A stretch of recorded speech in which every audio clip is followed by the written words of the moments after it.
Santa Clara women's soccer headed to the College Cup for the 11th time in program history. Welcome into another edition of Bronco Chat. I'm David Gentili, joined by Santa Clara sophomore forward Izzy DeQuilla. Izzy, thanks so much for taking the time to join me. It's your second year with this program, and you've made it to the College Cup. Just tell me how special that is for you and for your teammates.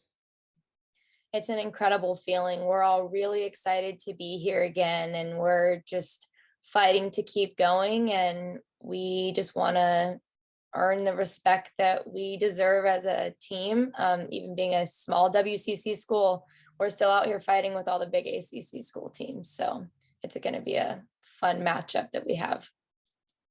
And you took down another ACC program to get there, a 1-0 win over Clemson in the quarterfinal. What kinds of positives did you see from your group in that match? I think that in that match, we faced a lot of different adversities. We had a little fatigue, I think, that was visible in the end of the match, but we came out strong and we were able to get our early goal. And with that, we were able to just, like Jerry says, it's survive an advanced game. And we fought till the end, survived, and now we're advancing to the Final Four. So I think that was just really exciting, even though we had many different things happen. We changed formations, and that was something that we hadn't seen before. We played a 4-3-3, and I think that all the girls handled and did their jobs that we needed to in order to get out of that game and advance on. Well, you had a hand in the only goal of the match with an assist. You set up Sally Menti for the strike in the first half. Walk me through that play from your vantage point.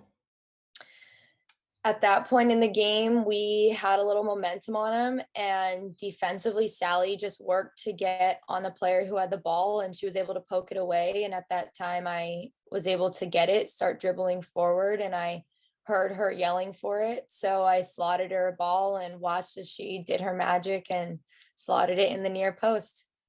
Yeah, I think a really underrated part of that play is that Sally started it off by winning the ball back. If it was legal statistically to get a secondary assist on your own goal, she would have been able to do that there. So a great play led to a great goal for your team. You're a part of an offense that has a lot of talented individuals and a high level of connectivity. And as we've seen in the tournament, I think one of the big highlights has been the balance that you have. You look at the numbers. You and Skylar Smith have scored twice. Turnbow, Nezu, Menti, a goal apiece. 3 different Broncos with 2 assists. You've also gotten assists. So tell me about the balance that you have offensively and why that makes your team a tough matchup for the opposition. I think that having all of those offensive just threats makes it even harder for the other teams to defend us. We have so many different people who can finish balls, which is difficult to manage for the other teams. And what I think of is that when I'm attacking, I can go full out, be aggressive. And if I lose the ball, I have my teammates behind me. And the big part of our game is our defense. They've been solid throughout this tournament, and they've allowed us as an offense to not be worried about losing the ball because we know that they're just going to keep the ball out of our net. And especially big parts Marley back there. She's had great saves. And without our defense, we wouldn't be able to be the offense that we are. We were talking before we started the interview, and one thing you mentioned that was a highlight for you was just the amount of pride you have in this team because of everything you've been through this season to be able to make it to the College Cup. And I want to revisit that now. Tell me how, that makes you proud to be a member of this group. Yeah, I'm just super proud of how the girls have handled this whole situation. We had so many adversities that we faced in the fall, which we found out we weren't having a season. And then into the spring, when we came back, we started super late. We were the latest conference to start, and we had the least amount of games. And I think that we took every single game like it was our last because we knew we needed to win. And with that, we were able to win a WCC championship, and we told ourselves that's not where we're stopping. And we went into this tournament just expecting to have hard games, but knowing that if we trust ourselves, if we trust everything we've done and worked for and was taught by our coaches and coaching staff, that we were going to be able to fight our way into this tournament and make a deep run. Well, one of the positives for this season has been that you've been able to have an increased level of connectivity off the field with your teammates. How have you been able to develop that chemistry together, and then have you seen it translate onto the field?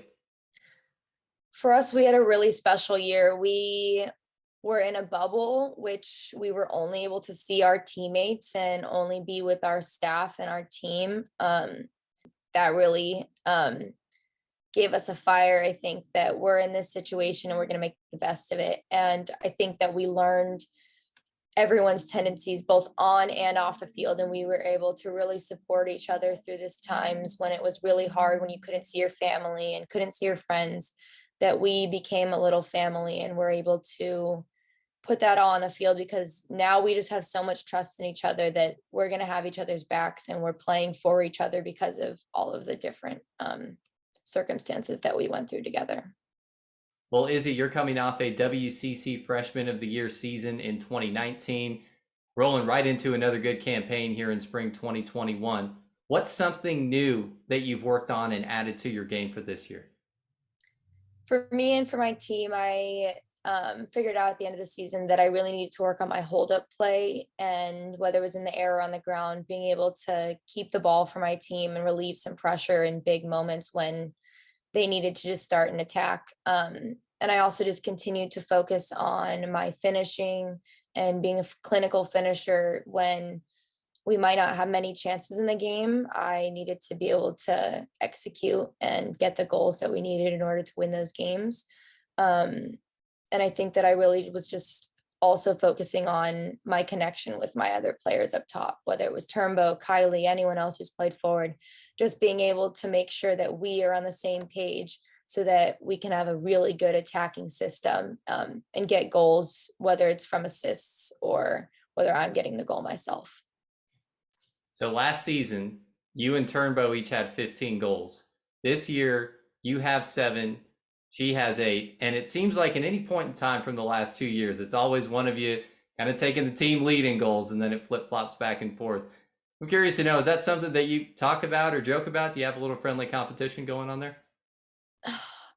We don't really talk about it. Like, I think that we're out there and we mentally know that, yes, we are competing against each other in some way in order to have more goals. But I think that this season, especially, we've just been focused on getting those 2 goals for our team, making sure that we score in order to get that win, because we know that we need, Jerry always says we need 2 goals in order to win games. And we got 2 forwards, so we've made sure that we have put those balls in the back of the net in order to advance our team forward in games. And I think that that competition was really healthy for us, and it made us better players both last year and this year. And we've been able to really connect with each other and help each other in those games, rather than me only scoring, her only scoring. I try to set her up, she tries to set me up. So I think it just really helps us as an attacking line just get our job done. All right, let's turn to the matchup with North Carolina in the national semifinal coming up on Thursday. This is the 9th all-time meeting between these programs in the postseason. It's a very, very special matchup with history written all over it. What kinds of things do you as a team talk about with Santa Clara versus UNC? Jerry talks about the UNC matchups all the time, whether it's 10 years ago with his team, whether it's last year, I think, when our team matched up with UNC. And I think all the girls are just really excited to face a team that's ranked number 2 in the country and is a huge ACC school and has a large just standing behind them. With, they have probably 21 national titles. And I think that just gives us more fire to be able to go and play against that team. They're an incredible program and they have incredible players and have a great coach. And they're going to come out with some sort of tactics against us. And I think that Jerry has prepared us as a team in order to match those tactics and hopefully overall beat them and be able to advance on to the finals. So for context, we're talking here on Tuesday night. It's about 2 days away from the start of this match. Tell me offensively at this point, based on what you know, what do you want to see from your team's attack in this semifinal contest? For us, we've talked a lot about being brave and just being aggressive in the final third, not worrying always about if we lose the ball, we need to defend, but more about going hard at their back line and putting them under pressure and making sure, especially this whole season, we've had a huge emphasis on shots on goal. And I think that it's going to be a critical part of this game because we might not get a lot of shots. So we have to be able to finish the chances that we do get, or make sure they're on target so we can get deflections and clean up goals. So I think that that's a huge thing that we're working on as an offense. It's the Broncos and the Tar Heels Thursday night, 8:30 Eastern, 5:30 Pacific. Santa Clara's Izzy DeQuilla. Congratulations on your success so far in the tournament, and all the best the rest of the way. It was really fun talking to you. Thank you so much. Thanks for having me.